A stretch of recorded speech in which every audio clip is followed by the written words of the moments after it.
అందమైన పచ్చని అడవిలో జంతువులన్నీ సంతోషంగా జీవిస్తూ ఉండేవి. ఒకరోజు ఒక చిన్న నక్క అడవిలో నడుస్తూ వెళుతుంది. పండ్లతో నిండిన ఒక సంచి దారి పక్కన పడిపోతాం చూసింది.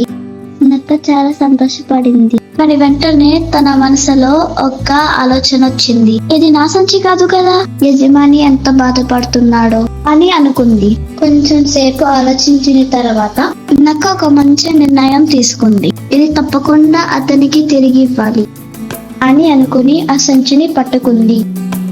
అడవి దాటి ఊర్లోకి వెళ్ళిన నక్క అక్కడ ఒక రైతు అతని పండ్ల సంచు కోసం వెతుకుతూ బాధపడతాం ఉండడం చూసింది.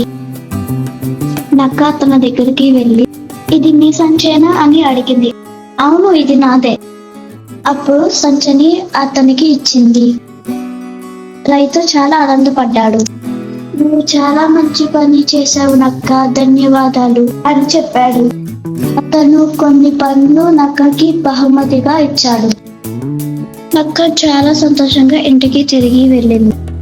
నిజాయితీగా ఉన్నందుకు ఆమె మనస్సు ఆనందంతో నిండిపోయింది. అప్పటి నుంచి అడవిలో జంతువులన్నీ నక్కని గౌరవించాయి.